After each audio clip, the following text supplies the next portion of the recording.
সন্ত্রাসীরা আগে থেকেই উৎপেতে ছিল।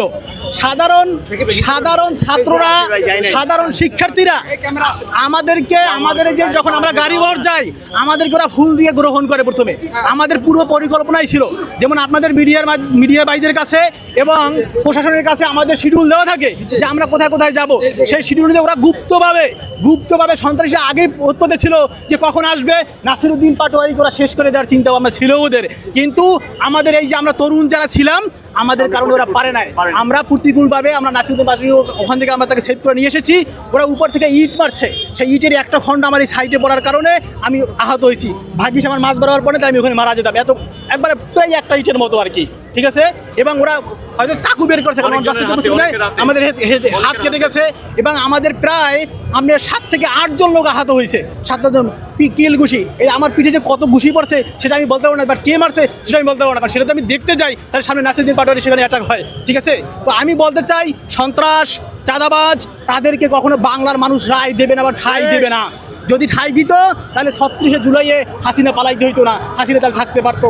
হাসিনা পেশি শক্তি দেখাতে চাইছিল, হাসিনা থাকতে পারে নাই, আমরা হাসিনাকে হটিয়ে দিয়েছি।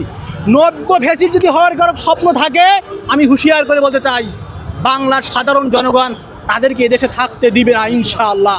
হয় জনগণ থাকবে অথবা চাঁদাবাজরা থাকবে এখানে। বাংলাদেশ 54 বছরের স্বাধীনতার পরেও বাংলাদেশকে আমরা আমাদের করতে পারি নাই। আধিপত্যবাদ, সন্ত্রাস, দখল, দুর্নীতি এগুলো সব আমাদের দেশটাকে কবজায় করে নিয়ে গেছে। যদি প্রশাসন আরও কঠোর না হয়, কারণ প্রশাসন কিন্তু জানে যে এখানে আমরা প্রোগ্রাম ছিল, প্রশাসনে আরও কঠোর হতে হবে। আর সিএসিকে, নির্বাচন কমিশন সিএসিকে বলতে চাই আপনি পূর্বের সিএসির দিকে তাকিয়ে দেখেন সে কীভাবে দেশ থেকে প্রতারিত হয়েছে এবং তাকে জুতার মালা দিয়ে বের হয়েছে। আমি জানি যে সুষ্ঠু তদন্ত করে সন্ত্রাস কালপ্রিট যারা আছে তাদেরকে গ্রেপ্তার করা হোক এবং তাদেরকে সঠিক এবং গ্রেপ্তার করে কি হবে ভাই, এদেশের আদালত পাড়া তো ভাই ঢুকবে এক পিঠে একদিকে বের হয়ে যাবে। আদালত পাড়াও তো তাদের কন্ট্রোল করে নিয়ে রাখে দেওয়া হয়েছে ভাই।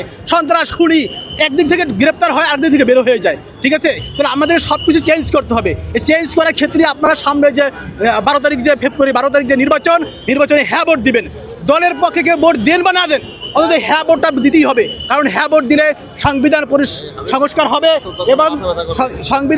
হবে এবং দেশ বিনির্মাণে আমরা সামনে এগিয়ে যেতে পারবো ইনশাআল্লাহ। আমি মোহাম্মদ হাবিবুল বাশার, যুগ্ম আহ্বায়ক শাহবাগ থানা।